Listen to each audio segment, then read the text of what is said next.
Post-1986 Agrarian Reform.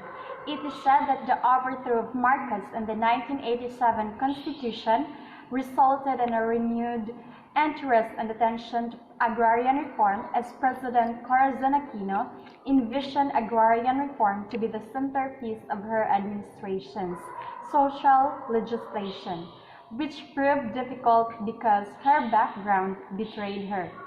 President Corazon Aquino came from a family of a wealthy and landed clan that owned the Hacienda Luisita.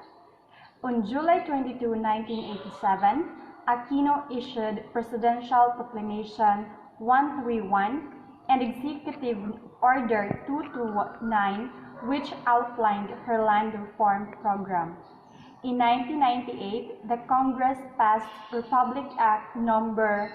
6657, or the Comprehensive Agrarian Reform Law, or shall we say the CARL, which introduced the program with the same name, Comprehensive Agrarian Reform Program, or the CARP. It enabled the redistribution of agricultural lands to tenants farmers from landowners who are paid in exchange by the government through just compensation, and allowed them to retain not more than 5 hectares. Corporate landowners were, however, allowed under law to voluntarily divest a proportion of their capital stock, equity, or participation in favor of their workers or other qualified beneficiaries, instead of turning over their land to the government.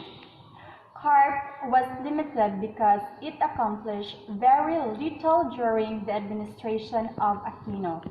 It only accomplished 22.5% of land distribution in 6 years, owing to the fact that Congress, dominated by the landed elite, was unwilling to fund the high compensation cost of the program.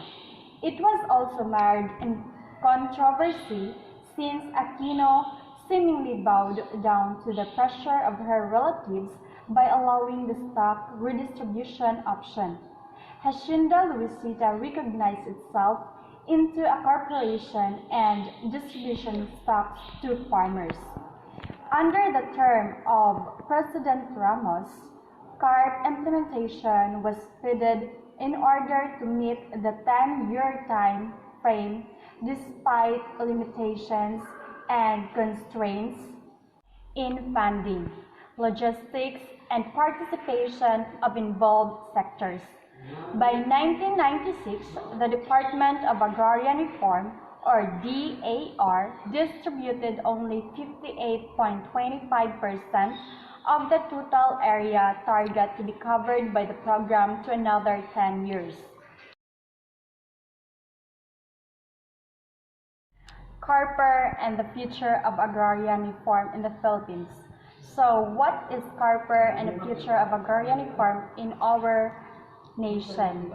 The new deadline of CARP expired in 2008, leaving 1.2 million farmer beneficiaries and 1.6 million hectares of agricultural land to be distributed to farmers. In 2009, President Arroyo signed Republic Act No. 9700, or the Comprehensive Agrarian Reform Program Extension, whether forms, or the CARPER, the amendatory law that extended the deadline to 5 more years.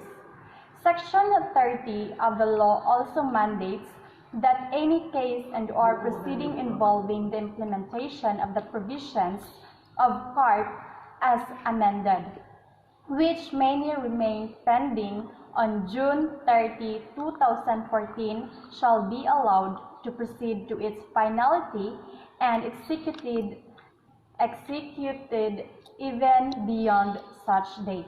From 2009 to 2014, CARPER has distributed a total of 1 million hectares of land to 900 1,000 farmer beneficiaries. After 27 years of land reform and two Aquino administrations, 500,000 hectares of lands remain undistributed. The DAR and Department of Environment and Natural Resources, or the DENR, are the government agencies have proved incapable of fully achieving the goal of agrarian reform in the Philippines. The same problems have plagued its implementation. First is the powerful landed elite and the ineffectual bureaucracy of the Philippine government. Until these two challenges are surmounted, genuine agrarian reform in the Philippines remains but a dream to Filipino farmers who have been fighting for their right to land ownership for centuries.